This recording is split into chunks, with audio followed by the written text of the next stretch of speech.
말씀 위에 세우시는 하나님의 소망이라는 제목을 삼고 함께 은혜 받도록 하겠습니다. 여러분, 금년 한 해가 끝날 때 오늘이 이제 2월 19일 아닙니까? 이제 한 10달 정도 남았죠. 이제 금년 한 해가 끝날 때 우리가 어떤 자리에 서 있을까 생각해 보고 싶습니다. 시작이 있으면 끝이 있다라는 말이 있죠. 한 해를 우리가 시작하면서 표의 말씀, 주의 말씀 위에 나를 세우리라, 이 표를 외치면서 우리가 한 해를 시작을 했습니다. 시작을 하면서 우리가 성경 통독도 하고 또 오직 말씀과 기도로 살겠다고 결단도 했고, 그러면은 이 한 해가 끝날 쯤 되어서 나는 과연 어떠한 모습으로 어떠한 자리에 서 있을까 생각을 해보자는 것입니다.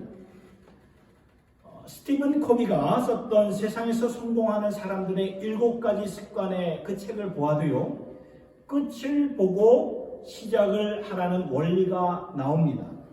끝을 보고 시작을 하는 것이 굉장히 중요하지요. 무작정 이렇게 시작을 하다 보면은 이렇게 중구난방으로 갈 수도 있고, 그러나 우리가 끝을 보고 시작을 하면 그 골을 향해서 우리가 갈 수가 있고, 그리고 그 과정 가운데 딴 길로 곁길로 새지 않게 된다는 것입니다. 그래서 우리가 끝을 보자는 것입니다.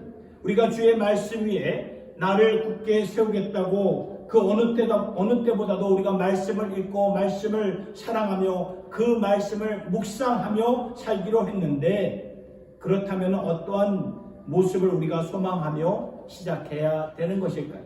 이것을 한번 생각해 보자는 것입니다. 여러분, 성결과 자유와 변화를 한번 생각해 보시기 바랍니다. 성결, 자유, 변화, 이 세 가지는 우리가 함께 봉독한 말씀 가운데 출애굽기에서 주시고자 하는 말씀입니다. 하나님께서 당신의 백성들을 애굽 땅에서 430년 동안 긴 세월을 노예의 삶으로 살게 하셨는데, 때가 되어서 하나님께서 그들을 애굽에서 이끌어내시면서 당신의 백성들에게 어떠한 일을 하셨는가 출애굽기의 말씀에서 우리가 볼 수가 있는데요. 특별히 오늘 말씀은 시내산에서 하나님이 당신의 백성들에게 말씀, 계명과 율법을 주셨어요. 이것이 왜 중요하냐면은 하나님께서 당신의 백성을 애굽에서 데리고 나오셨을 때 곧바로 하나님이 그들과 함께 언약을 맺으셨어요. 언약이라는 게, 커버넌트가 뭐냐면은 이것은 서약으로 하나가 된다는 말입니다. 결혼으로 생각하시면 이해가 쉽습니다. 결혼 전에는 남남이었는데 결혼식을 통해서 서로 서약을 하게 되죠. 그 서약으로 하나가 되고 맙니다. 이처럼 언약을 그렇게 생각하면 되는 거죠. 하나님께서 당신의 백성들과 함께 언약을 맺으셨는데 그 언약을 어떻게 세우셨는가? 말씀으로 세우셨다는 것입니다.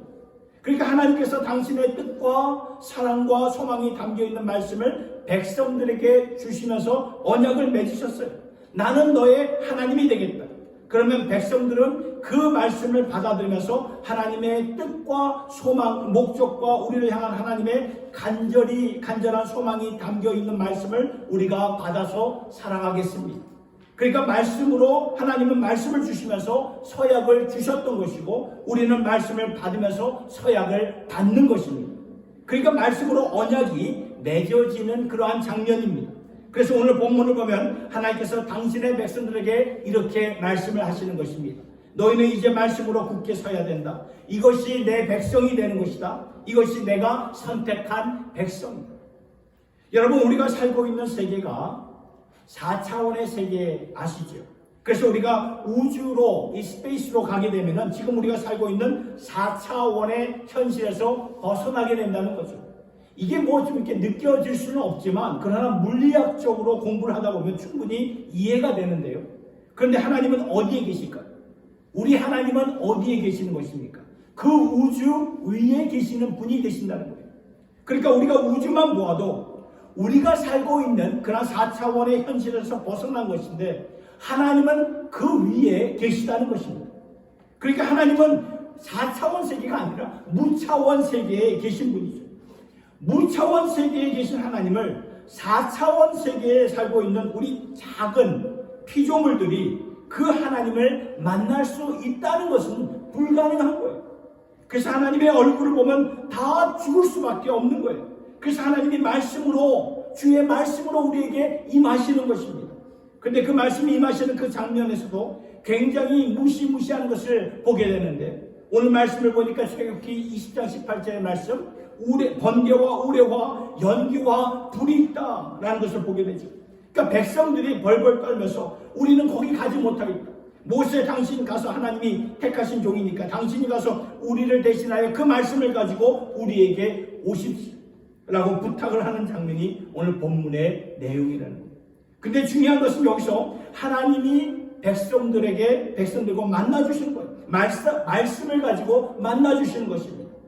그러니까 너무나 두렵고 떨고 있는 백성들에게 모세가 말하는 거예요. 너희들 두려워하지 말아라. 하나님이 이렇게 임하시는 것은 우리를 죽이려고 하시는 것이 아니라 우리와 하나가 되게 하시려고, 우리를 살려주시려고 임하시는 것이니 두려워하지 말아라. 다만 하나님이 우리에게 이렇게 말씀하시는 것은 그 말씀을 통하여 우리를 시험하여서 우리가 과연 하나님을 경외하며 살 것인가 보기 위함인 것이다. 그리고 그 말씀을 중심으로 우리가 죄 짓지 않고 살 수 있도록 말씀을 주신 것이다 라고 설명을 하는 것이 오늘 본문의 내용이라는 것입니다. 그러니까 여기서 하나님이 왜 말씀을 주셨는가? 왜 우리를 말씀의 백성들로 세우시려는 것인가? 말씀 위에 선다는 것이 무엇인가를 우리에게 가르쳐주기 위함인 것입니다. 그러면 하나님이 우리를 이렇게 구체적으로 말씀 위에 세우시려는 하나님의 소망이 무엇인가? 오늘 본문의 말씀을 보니까 좀 전에 우리가 보았던 성결과 자유와 변화라는 거예요. 이것을 하나씩 한번 생각해 보기를 원합니다. 첫 번째, 성결이에요. 하나님 말씀 위에 세우시려는 하나님의 소망, 첫 번째는 성결이라는 거예요. 하나님이 우리에게 말씀 율법을 주신 이유가 우리가 죄 짓지 않게 하려고, 죄에서 벗어나게 하시려고 말씀을 주신 것이요. 여러분, 하나님이 이스라엘 백성들을 왜 애굽에서 불러내셨을까요? 출애굽기 19장 4절부터 이렇게 보면은 이렇게 나와 있어요. 내가 애굽 사람에게 어떻게 행하였음과 내가 어떻게 독수리 날개로 너희를 입어 내게로 인도하였음을 너희가 보았느니라. 세계가 다 내게 속하였나니 너희가 내 말을 잘 듣고 내 언약을 지키면 너희는 모든 민족 중에서 내 소유가 되겠고 너희가 내게 대하여 제사장 나라가 되며 거룩한 백성이 되리라. 너는 이 말을 이스라엘 자손에게 전할지니라. 여기 보면 이스라엘 백성들이 400년 이상 넘도록 애굽에서 살았는데 거기서 하나님이 그들을 불러내신 이유는 그들을 제사장 나라로 만들고, 제사장 나라가 무엇입니까? 하나님과 사람들, 하나님과 민족들 가운데서 화목시키는 일들을 감당하는 자들이에요. 너희를 제사장 나라로 만들고 그 제사장 나라가 되기 위해서는 거룩한 백성이 되어야 하는 것이고, 세상과 똑같이 세상에 똑같이 죄의 노예가 되어서 사는 사람들이 아니라 너희를 거룩한 백성이 되게 하시려고 거기서부터 불러내신 것이라고 말씀하시는 거예요. 그러니까 하나님은 처음부터 우리를 향해 당신의 거룩한 백성이 되기를 원하셨던 소망이 처음부터 있었던 거예요. 이것을 오늘 말씀을 통해서 한 번 더 강조하시는 것을 보게 되지 않습니까? 출애굽기 오늘 본문 20장 20절의 말씀을 보니까 너희로 경외하여, 하나님을 경외하게 하여서 범죄하지 않게 하려 하십니다. 범죄하지 않게 하려고. 여러분, 성경을 보면 우리가 죄를 짓는 이유가 무엇이냐? 죄인이기 때문에 죄를 짓는 거예요. 죄인이기 때문에 죄를 짓는 거죠. 범죄하지 않게 하려고. 여러분, 그렇기 때문에 죄를 지어서 죄인이 아니라 죄인이기 때문에 죄를 짓는 것이에요. 이거 분명히 알아야 돼요. 죄를 지어서 죄인이 아니라 죄인이기 때문에 죄를 짓는 것입니다. 우리의 DNA, 우리의 유전자 안에 죄성이 다 있습니다. 시편 51편 5절의 말씀 우리 같이 한번 읽어볼까요? 시작. 내가 죄악 중에서 출생하였으며 어머니가 죄 중에서 나를 잉태하였나이다. 여러분, 이 말씀 받아들이기가 힘드십니까? 어렵습니까? 죄악 중에서 출생하였고 어머니가 죄 중에서 나를 잉태하였나이다. 처음부터 죄의 흔적, DNA가 우리 안에 다 있다는 그 말씀이죠. 언젠가 제가 어느 집사님과 이렇게 대화를 나누는 가운데 늦게 이렇게 본 쌍둥이 손주들이 있었다고 합니다. 얼마나 예뻤겠습니까? 근데 이 녀석들하고 쌍둥이 녀석들하고 시간을 보내는 것이 집사님에게는 굉장히 낙이었는데, 언제부턴가 이 쌍둥이 녀석들이 소유권 때문에 서로 이렇게 다투는 것을 보게 되었다는 거예요. 누가 점령하는 것에 따라서 그것이 내 것이 되는 거예요. 그러니까 먼저 소유하려는 이것, 아무도 그 누구도 가르쳐 주지 않았는데 오히려 서로 나누면서 사이좋게 지내라 이렇게 가르쳤는데 아이들은 소유권으로 싸우더라는 거예요. 이건 그냥 우리 안에 있는 거죠. 그러니까 우리가 죄를 지어서 결과적으로 죄인이 된 것이 아니라 원래부터 죄인이기 때문에 죄를 짓는다는 거예요. 로마서 3장 10절의 말씀, 의인은 없나니 하나도 없으며 의인은 없나니 하나도 없다. 하나님의 명확하고 분명한 말씀이 하나도 없다. 우리는요 이렇게 비교적으로나 상대적으로 보니까 저 사람은 의인이고 저 사람은 죄인이구나 말하지만 하나님은 절대적인 그런 기준으로 보시는데 의인은 하나도 없다. 그래서 우리에게는 구세주가 필요한 거죠. 죄사함을 주시는 예수님. 그래서 그 예수님이 필요한 것이고 그리고 죄사함을 받았지만 아직은 우리가 육신의 몸을 입고 있기 때문에 가만 놔두면 어떻게 됩니까? 나도 모르게 죄의 노예로 죄성으로 우리가 빠지게 된다는 것입니다. 그래서 하나님이 성령을 주시고 말씀을 주시는 거예요. 말씀을 주셔서 우리가 죄짓지 않고 죄를 따라 살지 않고 하나님을 따라 살 수 있는 그 매뉴얼을 주신 것이에요. 여러분 만일 우리에게 매뉴얼이 없다면 제각기 갈 길을 가는 자가 되는 거예요. 죄를 따라갈 수밖에 없어요. 이것이 우리 안에 다 있습니다. 그러니까 예수로 말미암아 구원받는 길, 다른 길이 없다는 거예요. 그렇다면 우리가 죄짓지 않고 하나님의 뜻대로 사는 길이 무엇일까요? 우리가 죄가 무엇인지도 모르고 지을 때가 많고 알고도 지을 때가 많지 않습니까? 그렇기 때문에 성경이라는 그 매뉴얼이 꼭 필요하다는 거예요. 말씀을 내 안에 집어넣어서 그 말씀이 능력이 되어서 말씀대로 살면은 하나님께서 기뻐하시는 삶을 살아가는 것이구나. 성결이라는 거예요. 성결. 우리가 이 말씀을 가지고 쭉 살면서 이 한 해가 끝나는 그런 시점에서 나 자신을 돌아볼 때 나에게 무슨 일이 일어나야 되는 것입니까? 성결해져 있어야 된다는 그 말이에요. 사랑하는 성도님, 우리가 죄에서부터 벗어나서 하나님이 기뻐하시는 길을 더 따를 수 있는 주님의 권속들이 될 수 있기를 예수님의 이름으로 축원합니다. 두 번째 하나님 말씀에 세우시려는 하나님의 소망은 두 번째는 자유입니다. 여러분 출애굽기 역사를 보면 하나님께서 당신의 백성들을 자유롭게 하시려고 인도해 내셨죠. 그래서 이 자유가 중요합니다. 예수님도 이 세상에 오셔서 우리에게 자유를 주셨습니다. 그래서 갈라디아서 5장 1절을 보면은 이렇게 나와 있죠. 그리스도께서 우리를 자유롭게 하시려고 자유를 주셨으니 그러므로 굳건하게 서서 다시는 종의 몽에를 매지 말라. 예수 안에서 주신 이 자유를 힘써 지키라. 자유를 망가뜨리지 말고 잃어버리지 말라 말씀을 하시는 것입니다. 그러니까 이 자유가 굉장히 중요하다는 것입니다. 그런데 우리는요 종종 이 자유를 착각하며 잘못 이해하며 살아가는데 이게 문제라는 것입니다. 우리는 보통 자유, 프리덤을 어떻게 생각하냐면은 억압에서 나를 이렇게 억압에서 이게 거기서 벗어나는 것을 떠난 것을 자유라고 생각하지 않습니까? 직장인들에게는 근무하는 곳에서 떠나면 나는 자유하다. 학생들은 공부나 시험이나 부모의 훈계에서부터 벗어나면 자유하다. 아내들은 남편에게서 벗어나면 자유하다. 남편들은 아내에게서 벗어나면 자유하다. 뭐 이런 식으로 억압에서 벗어나는 것을 자유라고 이렇게 생각하는데 여러분 이것이 하나님께서 말씀하신 자유일까요? 성경에서 말씀하신 자유일까요? 이것이 예수가 우리에게 주시는 자유의 의미일까요? 아니라는 거죠. 그것은 방탕이에요. 방탕. 억압이 빠진 자유는 방탕이 되고 맙니다. 여러분 모든 우리 삶 가운데 억압이 한번 빠져보세요. 사람들이 어떻게 대화할까요? 신호등이라는 교통법규가 있으니까 그래도 빨간불이 있고 초록색 불이 있으니까 질서가 지켜지는 것이 아닙니까? 이것이 없으면 큰일 나죠. 억압이 빠지면 다 죽게 되어 있습니다. 이것이 우리의 현실이라는 것입니다. 그렇다면 자유라는 것이 무엇일까요?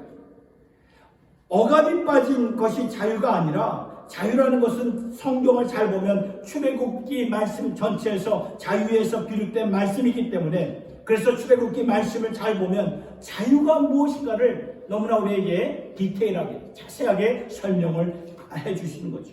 자유는 다른 게 아니라 하나님께로 나아가는 거예요. 자유는 다른 게 아니에요. 하나님께로 우리가 나아가는 게 자유 아닙니다. 물고기는 물을 만나야 자유롭고, 새는 나를 수 있는 그런 바람을 만나야 자유롭고, 우리 인간들은 하나님을 만나야 자유롭게 될 수 있다는 그 말이에요. 이게 자유입니다. 이 면을 어느 곳에서 명확하게 말씀해 주시는가 하면은 예수님이 복음서에서 마태복음 11장 28절에서 30절까지의 말씀, 우리 같이 한번 읽어보도록 하겠습니다. 시작. 수고하고 무거운 짐진 자들아 다 내게로 오라. 내가 너희를 쉬게 하리라. 다음, 나는 마음이 온유하고 겸손하니 나의 멍에를 메고 내게 배우라. 그리하면 너희 마음이 쉼을 얻으리니 이는 내 멍에는 쉽고 내 짐은 가벼움이라 하십니다. 여러분, 여기서 예수님이 뭐라고 말씀하셨습니까? 수고하고 무거운 짐진 자들은 다 내게로 오라. 내가 너희를 쉬게 하리라. 그런데 주님께서 우리를 어떻게 쉬게 하시는가? 보니까 내 멍에를 매면서 쉬어라. 그렇게 얘기해요. 그냥 쉬라고 얘기하지 않았어요. 내 멍에를 메고 쉬라고 말씀하셨어요. 여러분, 멍에, 제가 며칠 전에도 말씀드린 것 같은데 멍에가 짐처럼 느껴지지 않나요? 그런데 멍에를 메야 쉼을 얻게 된다. 주님 말씀하셨어요. 이게 무슨 말입니까? 왜냐하면 그 멍에는 혼자 메는 것이 아니라 내 멍에, 예수님의 멍에를 메라고 말씀합니다. 같이 메자는 거예요. 같이 메자는 거예요. 이 멍에는 주님과 가까이 할 수 있는 멍에라는 거죠. 멍에를 어떻게 보면 억압이나 제재하는 것으로 이렇게 비춰지지요. 그러나 제재해야 쉼을 얻게 되고 자유롭게 된다는 그 말씀이라는 거예요. 제가 필라델피아에서 신학교를 다닐 때 몇몇 학생들과 함께 교수님 댁에서 지낸 적이 있었어요. 근데 그 교수님에게는 강아지가 있었습니다. 키우는 강아지. 근데 이 녀석은 이렇게 목줄을 풀어주면 되게 이렇게 불안해하는 것을 이렇게 보게 돼요. 그래서 이제 교수님이 이제 그 강아지를 이제 목줄을 풀어주면서 밖에 나가서 볼일 보라고 이렇게 풀어주면 빨리 이렇게 볼일을 보고 다시 와가지고 주인에게 그냥 목줄을 메어달라고 막 낑낑거리는 거예요. 그러니까 목줄을 매줘야 안전하게 느껴지는 것을 보았던 거죠. 모르겠어요. 강아지마다 이렇게 똑같지는 않겠지만 저는 그때 목줄을 껴줘야 안전한 것을 느끼는 그 강아지를 보면서 제 마음판에 와닿았던 것은, 그러니까 내가 주인 옆에 있어야 되는 것이고 주인 곁에 떨어져 있으면 안 되는 것입니다. 여러분, 멍에를 맨다는 것이 이런 것입니다. 나 홀로 놔두면 방탕해진다는 거예요. 나 홀로 놔두면 어디서 어떻게 되는지 아무도 모른다는 거예요. 그런데 당신의 멍에를 가지고 나를 잡아주니까 내가 주님 곁에 있게 된다는 것입니다. 이것이 기쁨이고 이것이 자유가 된다는 것이죠. 그래서 예수님이 내 멍에를 메고 내게 배우라 말씀하시는데, 멍에를 메고 나에게서 배우라는 것이 뭘 의미하는 것입니까? 말씀을 배우라는 그 말씀이에요. 말씀을 배우라. 그러니까 하나님의 말씀이 우리에게 허락하신 축복의 멍에라는 것을 우리가 이것을 깨달아야 된다는 거예요. 이게 자유라는 것입니다. 말씀을 통해 멍에를 메고 주님과 함께 있으므로 내가 쉼을 누리게 되고 안식하면서 자유로울 수가 있다는 것이죠. 이러한 삶을 우리가 꼭 체험할 수 있기를 예수님의 이름으로 축복합니다. 여러분, 결단코 무겁지 않고 어렵지 않은 멍에를 우리에게 씌워주시니까 주님 앞에, 주님 곁에서 너무나 안전하고 기쁘고 감격이 되는 거 아닙니까? 여러분, 이스라엘 백성들을 보세요. 하나님께서 그들을 해방시켜 주셔서 자유로운 몸을 주셔서 그전까지 노예의 삶을 살지 않았습니까? 근데 해방시켜 주니까 자유로운 몸이 되었어요. 그랬더니 무슨 행동이 보여지는 것입니까? 우상을 원하는 것 아닙니까? 우상을 원해요. 참 희한하지요? 그런데 여러분, 희한하게 보지 마세요. 이것이 우리의 모습이라는 거예요. 고린도전서 10장을 보면 이스라엘 백성들의 모습이 우리를 반영해주는 영적 거울이라고 말씀해주고 있는데, 그러니까 자유를 주니까 우상을 쳤습니다. 왜냐하면 400년 이상 노예 생활을 했으니 그 삶이 얼마나 지긋지긋했겠습니까? 그런 가운데 출애굽하여서 광야에서 살기 시작할 때 애굽에 두고 온 것들이 그리워지기 시작했던 거죠. 분명 그곳에는 무거운 짐이 되는 그런 고달픈 일상생활이었지만 그래도 거기에 살았다면, 애굽에서 살았다면 안전했죠. 애굽의 문화를 보면은 얼마나 볼 것들이 많습니까? 그런데 노예가 아니라 이제 자유의 몸으로 생기니까 문화도 없고, 광야에 있으니까 문화도 없고, 볼거리도 없고, 안전함도 없다 보니 우상을 찾는 거 아닙니까? 애굽 백성들을 보니까 우상을 갖고 있으면서 부귀영화를 누리더라. 우리도 우상을 갖고 한번 그렇게 살아보기를 원하노라. 모세 형 아론이 그 백성들의 강요에 맞으면 어쩔 수가 없어서 이기질 그 우상을 만들지 않습니다. 나중에 그 금송아지를 만들어서 그 앞에 음란한 모습, 방탕한 모습을 다 보이지 않습니까? 여러분, 이스라엘 백성들을 보니까 하나님이 왜 그들을 광야로 인도하셨는지 알게 됩니다. 애굽 땅에서 알게 모르게 우상으로 차여져 있던 그 나라의 문화와 풍조와 그 나라의 모든 부귀영화, 이 모든 것이 그렇죠? 내 삶을 차지했던 우상들이었는데 그것들을 싹 뺏어버리고 광야로 인도하니까 너무나 허전하고 볼거리가 없는 거예요. 그러니까 알게 모르게 우상을 찾는 거죠. 우리도 그렇게 한다는 거예요. 우리도. 여러분, 광야는 아무것도 없는 거예요. 하나님 외에 아무것도 없어요. 하나님의 의지할 것 아무것도 없습니다. 그러니까 광야에서 하나님으로 우리가 체험을 받아야 된다는 그 말씀입니다. 그래야 내가 거기서 하나님으로 만끽할 수 있다는 말씀이죠. 여러분, 내 자녀이 체험을 받으려면 어떻게 됩니까? 내 안에 이것 안에 있는 것들이 다 비워져 있어야 됩니다. 여전히 내 안에 찌꺼기가 남아있는데, 원래 방탕했던 것들이 남아있는데 거기 어떻게 채울 수가 있겠습니까? 먼저 비워야 되지. 그래서 때때로 광야를 인도하시는 거죠. 그래서 거기서 채워야 된다는 거죠. 비워가지고 채워야 된다는 것입니다. 여러분, 환경 때문에 내가 자유를 얻고 자유를 잃고 절대 아닙니다.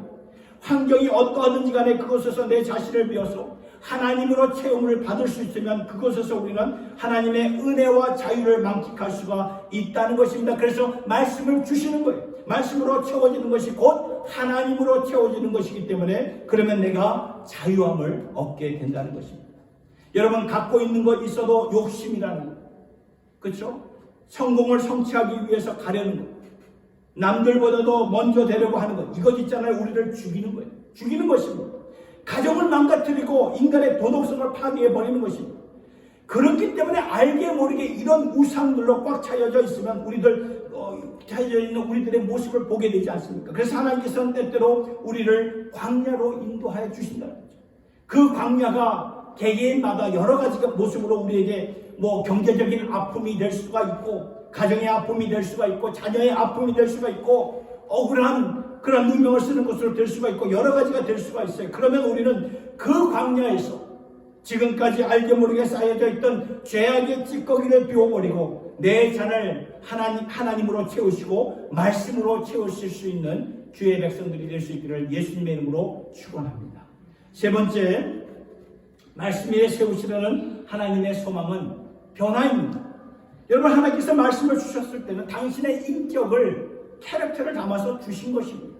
우리가 감당할 수 있을 정도로 말씀을 주셨고, 나중에는 하나님의 독생자 예수 그리스도가 말씀으로 오셔서 그 말씀이 성육신하여서 육신을 입고 오셨기 때문에, 그래서 그 말씀 안에 하나님의 인격이 있고요, 성품이 있고, 마음이 있고, 뜻이 있고, 의지가 있고, 소망이 있게 되는 거죠. 그러면 우리가 그 말씀 앞으로 나아가 그 말씀으로 세워진다는 것은 그분의 성품으로 우리가 세워진다는 그 말이죠. 예수 그리스도의 성품으로 변화되어서 우리가 따라가게 된다는 말씀입니다. 그래서 내가 말씀을 제대로 보고 있는가, 제대로 그 말씀을 받고 있는가, 내 삶의 모습에서 예수의 성품이 나타나고 있는가, 이런 모습들이 안 나타나고 있으면 우리가 말씀은 읽기는 읽되 좀 이렇게 우리가 건성으로 읽는 것이 아닐까요? 그냥 육신으로 읽는 것이에요. 여러분, 하나님께서 당신의 인격을 담아가지고 우리에게 말씀을 주셨다면 우리는 그 말씀을 인격적으로 받아서 읽어야 되는 거예요. 변화가 있어야 됩니다. 예레미야 선지자가 예레미야 15장 16절을 통해서 이렇게 말했습니다. 내가 주의 말씀을 얻어먹었사오니 주의 말씀은 내게 기쁨과 내 마음에 즐거움이 된다.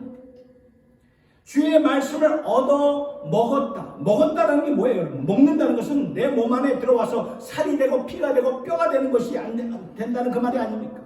그것을 먹으니까 내 안이 주님의 즐거움으로 가득 채워진다는 것이죠. 예수님도 요한복음 6장 48절과 55절, 56절을 통해서 이렇게 말했어요. 내가 곧 생명의 떡이다. 그렇죠? 내 살은 참된 양식이요 내 피는 참된 음료로다. 내 살을 먹고 내 피를 마시는 자는 내 안에 거하고 나도 그의 안에 거하니라.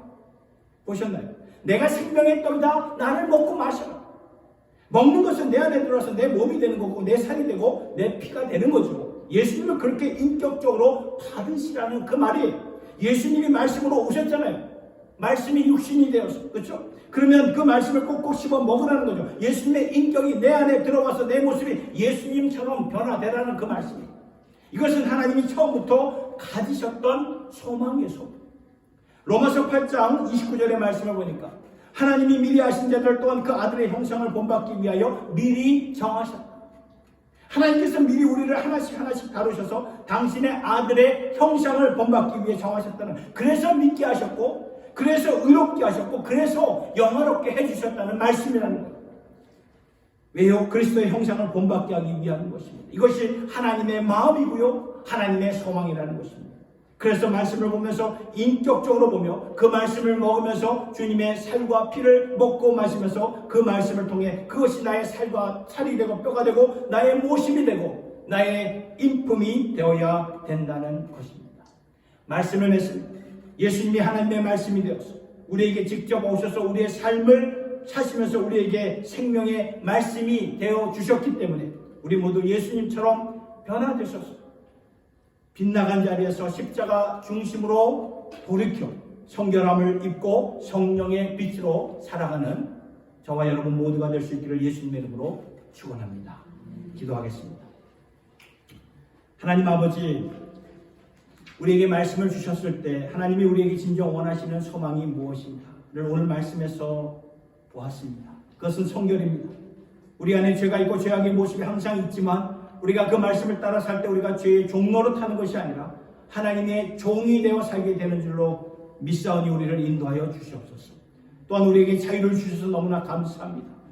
그 자유를 남용하고 잘못 이해하지 않도록 늘 성령의 줄로 붙들어 메어주시고 진정한 자유는 주님께로 나아가는 것이오니 주님과 함께 그 멍에를 매게 하여 주시옵소서. 그 멍에는 바로 주님의 말씀이오니 말씀을 통해 주님 곁에서 자유로운 주님의 종들이 되게 하여 주시옵소서. 그리고 아버지, 우리를 변화시켜 주시옵소서. 주님의 인격을 담아 우리에게 말씀을 주셨기 때문에 우리가 그 말씀을 먹고 마실 때 그 말씀이 내 안에 살과 피가 되어서 우리 모두 다 예수님처럼 변화되는 존귀한 주의 백성들 되게 하여 주시옵소서. 모든 영광 주님께 올려드리며 우리 주 예수님의 이름으로 기도드리옵나이다.